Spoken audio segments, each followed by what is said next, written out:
A night was supposed to be perfect, and by every measure that mattered to the people in that room, it was.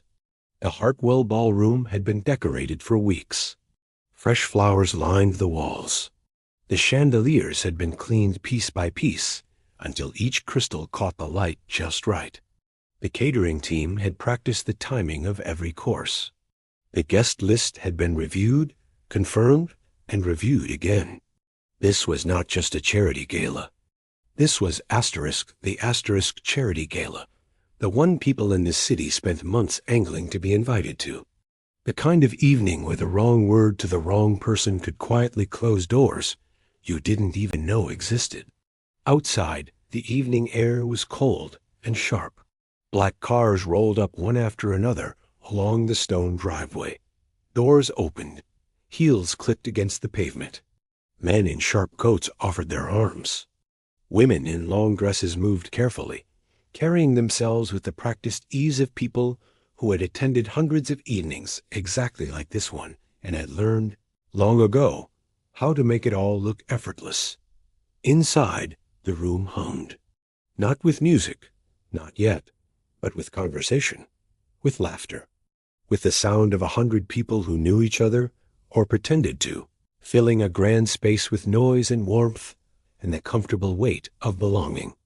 These were doctors, business owners, city officials, collectors, people who had opinions on wine and architecture, in which orchestra had been slipping in quality lately. People who donated to the arts the way others bought insurance, because it was the right thing to do, and because it looked good, and because deep down some of them genuinely believed in it. The evening's program had been arranged carefully. A string quartet for the first hour. A well-known soprano who had performed twice in Europe. A brief speech. Then a young pianist, a graduate from a respected conservatory, who would close the night with something polished and appropriate. Nobody was expecting anything unusual. That was the thing about nights like this.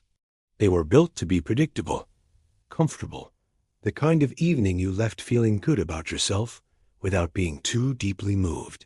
Nobody wanted to feel *2* much at a charity gala. That would be awkward. Then the coordinator felt a tap on her shoulder.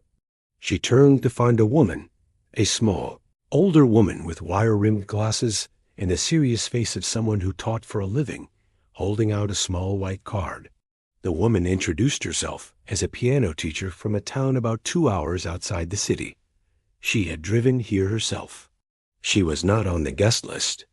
She had spoken her way past the front door by mentioning a name the coordinator half recognized from a board meeting. And now she was standing here, politely but firmly, asking for a favor. She had a student, she said. A young man. 23 years old. He was here tonight. She had brought him herself. She was not asking for much. 5 minutes. That was all. Just 5 minutes on the Steinway before the night ended. She said it the way people say things when they have already rehearsed the words several times in the car and are trying very hard not to sound desperate. The coordinator glanced across the room. She spotted him immediately because he was the only person in that entire ballroom who looked like he had no business being there. He was standing near the far wall, away from the clusters of conversation, holding a battered leather satchel against his side. His suit was dark, but it didn't fit him properly. A little too wide at the shoulders, a little too short at the wrist. His shoes were clean but worn. He wasn't looking around the room the way nervous people do, scanning for familiar faces or checking his reflection in the nearest window. He was simply standing still, watching the room with calm, quiet eyes, like a man sitting at a bus stop who has nowhere urgent to be. He didn't look anxious. He didn't look out of place in his own mind, just in everyone else's. The coordinator looked back at the teacher. She thought about the schedule. She thought about the soprano, who had already run 4 minutes long. She thought about the board members who liked things to run on time. Then she thought about the expression on the old teacher's face, not pleading exactly, but certain asterisk in a way that was hard to dismiss, and she said yes. Fine, 5 minutes. after the graduate pianist. But quietly, no big announcement, just a brief moment at the end. The teacher nodded, said thank you once, and walked back across the room toward the young man. The coordinator watched her go. She wasn't sure why she had agreed. She told herself it was just easier than arguing. The night continued. The string quartet played beautifully. The soprano received a long applause. The speech was mercifully short. Then the graduate pianist took his place, technically strong, confident, well-prepared, and performed a Chopin piece that drew warm, satisfied applause from the crowd. It was exactly what the evening called for. Clean, impressive, safe. People were already beginning to reach for their coats. Then the young man walked to the piano. There was no introduction. The coordinator simply nodded toward the bench, and he walked over and sat down. A few people paused. Most didn't. The conversations restarted. Someone near the bar ordered a final drink. A group near the entrance were already saying their goodbyes, exchanging the long, drawn-out farewells of people who enjoyed their own company. He adjusted the bench just slightly, just an inch, and then placed both hands in his lap. Not on the keys, in his lap. And he sat there, eyes closed, shoulders relaxed, breathing slowly. He sat there long enough that a few people glanced over, mildly curious. A man near the front tilted his head. A woman paused mid-sentence. Something about the stillness was unusual. Not dramatic. He wasn't performing the stillness, wasn't making a show of it. He simply seemed to be waiting for something inside himself to settle. Like a person standing at the edge of something deep, gathering themselves before stepping in. One of the board members leaned toward his wife and said quietly, "Asterisk, who is this?" Asterisk, she shook her head. She didn't know. Nobody did. The old teacher stood near the back of the room, her hands folded in front of her, watching him the way you watch someone you have believed in for a long time and are only now getting to see proved right. Her face was calm, but her eyes were bright. The young man took one slow breath, and then he touched the keys. The first note was not what anyone expected. It wasn't loud. It wasn't the kind of opening that announces itself, that says, asterisk, pay attention, something important is happening. Asterisk, it was the opposite of that. It was a single low note, played so softly that it barely rose above the noise of the room. Almost like a question, almost like a whisper meant only for the piano itself. The note left the keys, but it didn't disappear.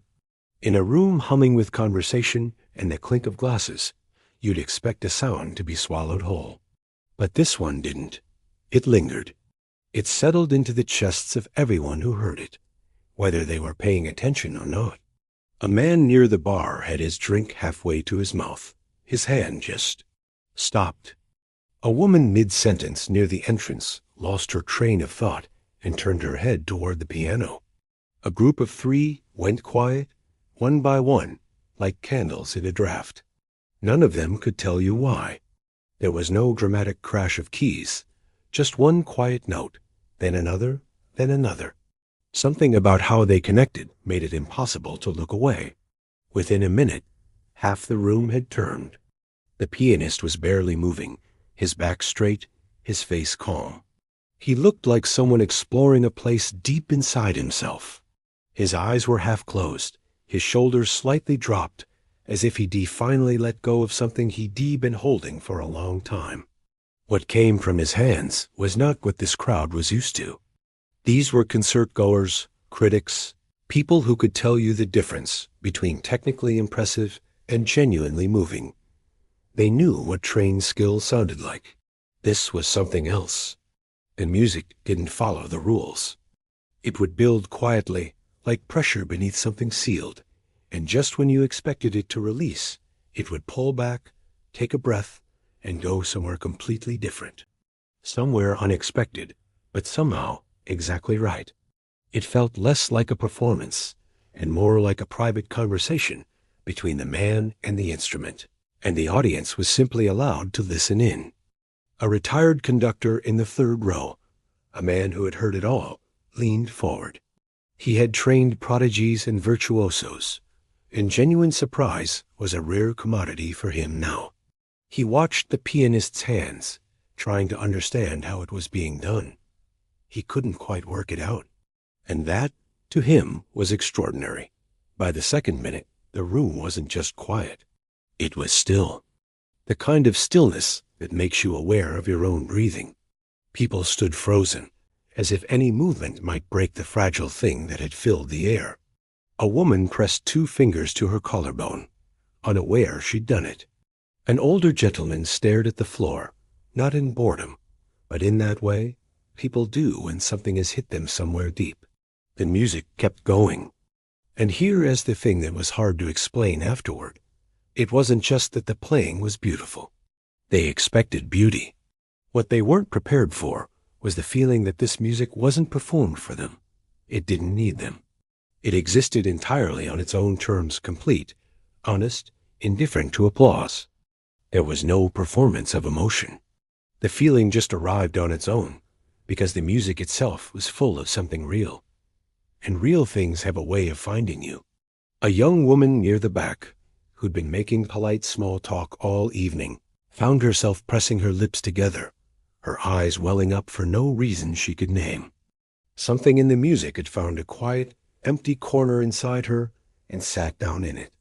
She looked around. The same stillness was on every face. Not drama, just the quiet shock of being moved before you had a chance to put your guard up. The event coordinator stood by the wall, her clipboard forgotten. She had planned to give the young man his 5 minutes and then signal him to wrap up. She'd stopped thinking about the clock 4 minutes ago.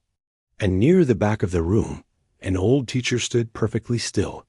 She hadn't moved an inch all evening. Her expression wasn't one of surprise. She had known for 9 years that this moment would come. She had believed in it through cold mornings and empty practice rooms. She just looked like someone watching a long-held promise finally keep itself. Nobody in that room knew his story. But in that moment, the music was doing something that words never could. It was saying everything. Every part of where he came from. Every cold morning, every closed door, every quiet year of working in the dark with no guarantee that any of it would ever lead anywhere. All of it was in the room now, wrapped inside something so honest and so precise that even people who knew nothing about him could feel the weight of it pressing gently against their ribs. But the story behind the music, that was something else entirely. He had grown up in a small town. The kind of town that is easy to leave and hard to forget. The kind where the buildings are a little tired and the winters feel personal, and everybody knows everybody, but not always in a warm way. His family didn't have money. They didn't have connections. They didn't have a piano. What they had was a small, struggling church at the end of a narrow street. And inside that church, pushed against the back wall like an afterthought, was an old upright piano that nobody played anymore. The wood was scratched. Several keys stuck when you pressed them. The sound it made was not beautiful, not by any formal standard. But to a 14-year-old boy who had started sitting beside it on Sunday mornings just to run his fingers across the keys, it was the most interesting thing in the world. Nobody taught him. Nobody told him what to do or how to do it. He simply listened to everything. To hymns played badly by volunteers. To music drifting out of windows as he walked through the neighborhood. To the radio in the kitchen. To the way rain sounded against a metal roof, and the way a conversation between 2 tired people had its own rhythm if you paid close enough attention. He absorbed all of it, the way children absorb language before they know they're learning it. Without effort, without method, without anyone telling him this was unusual. He started playing pieces he had only heard once, correctly, without being shown. The church organist noticed first. She sat beside him one afternoon and asked him to play something back to her after she played it. He did. She played something harder. He did it again. She sat quietly for a moment, then stood up and said she needed to make a phone call. That phone call was to a retired piano teacher who lived 2 towns over, the same small woman with wire-rimmed glasses, who was now standing at the back of the Hartwell Ballroom, watching the room she had carried this boy toward for the better part of a decade. The teacher came to meet him the following week. She sat beside him at that old upright piano and listened to him play for about 20 minutes. Then she told him she would teach him, and that she would not charge his family anything, and that he was not to argue with her about that. He didn't argue. For the next several years, he made the trip to her house twice a week. He walked when he had to. He learned theory, structure, technique. He studied composers the way other teenagers studied sports statistics, obsessively, completely, from the inside out. Beethoven, Ravel, Satie, Debussy. He didn't just learn how to play their music. He learned how they thought what they were trying to solve, what problem each piece was an answer to. But what he was building, quietly, privately, in the hours between lessons, was something of his own. He had been writing music since he was 15, not copying, not imitating, but actually composing, building pieces from scratch, in a notebook with hand-drawn staff lines, because proper manuscript paper cost money he didn't have. The compositions were rough at first, uneven, but they had something in them that was hard to name, a kind of searching quality. Like someone feeling their way through a dark room they've always known was there, but had never entered. By the time he was 20, the teacher had stopped correcting him. She had started listening. And then his mother got sick. It came on quickly and moved faster than anyone expected. Within a few months, the person who had been the quiet center of his world, the one who had never once told him to be practical, to stop with the music, to think about something more useful, was gone. He was 22 years old. He had no siblings. His father had not been in the picture for a long time, and he was alone in a small apartment with 4 cracked walls, a keyboard with broken keys, and a grief so large he didn't know the shape of it yet. He didn't eat properly for weeks. He barely slept. But he played.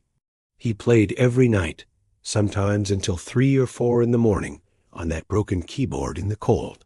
Not old pieces, not exercises, something new, something that had no name yet, and no structure he had planned. He wasn't composing so much as excavating, pulling up from somewhere deep inside himself everything that had no other way out. The love and the loss and the particular loneliness of losing someone who was the only person who truly saw you. All of it? He put all of it into the music with a precision and a rawness that he hadn't known he was capable of before that winter. It took him 3 days. The piece he completed at the end of those 3 days was the piece he was playing right now in this ballroom. He had never named it. He had never recorded it. He had played it exactly twice before tonight, once for the teacher who had listened to the whole thing without speaking, and then quietly left the room for a few minutes before coming back, and once alone, in the middle of the night when the grief was sitting on his chest, and he needed to put it somewhere outside of himself. Tonight was the 3rd time. And the strange thing, the thing that was filling the room with a weight that nobody could fully explain, was that none of the people listening knew any of this. They had no context, no program notes, no story to guide their feelings. They simply heard the music and felt what it contained, the way you feel heat without needing to be told there is a fire. That is what real things do. They don't require explanation. They arrive. They settle. They ask nothing except that you be still enough to receive them. The retired conductor in the 3rd row had not moved from his forward-leaning position. His hands were still pressed together. He had, over the course of a long and distinguished career, developed a habit of mentally critiquing every performance he attended, noting technique, phrasing, tempo decisions, areas for improvement. It was automatic. He couldn't turn it off. Tonight, for the first time in longer than he could remember, he had forgotten to do it entirely. He was simply listening. Like a man who had spent his whole life studying rivers and had just, for the first time, fallen into one. The music didn't end the way most pieces end. There was no grand finale. No sweeping, dramatic conclusion designed to bring an audience to its feet. It simply arrived at its end, quietly. Honestly, the last few notes descended like the final words of a conversation that had said everything it needed to say and had nothing left to add. The last note hung in the air for a moment, and then it was gone. His hands lifted from the keys slowly and came to rest in his lap. He didn't stand. He didn't turn around.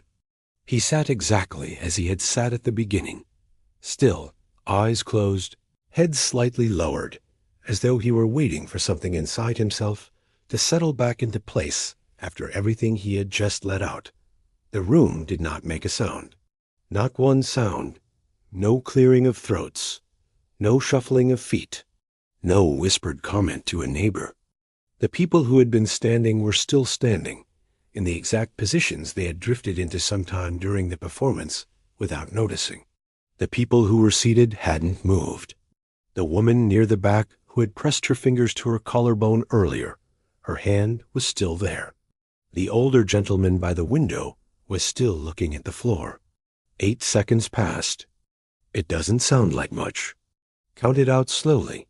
1, 2, 3, 4, 5, 6, 7, 8, and you will find it is actually quite a long time for a room full of people to hold itself completely silent. These were not people who were comfortable with silence. These were people who filled silence professionally, socially, reflexively. Silence at an event like this was something to be managed, moved past, covered over with the next thing. But nobody moved past it. Nobody covered it over.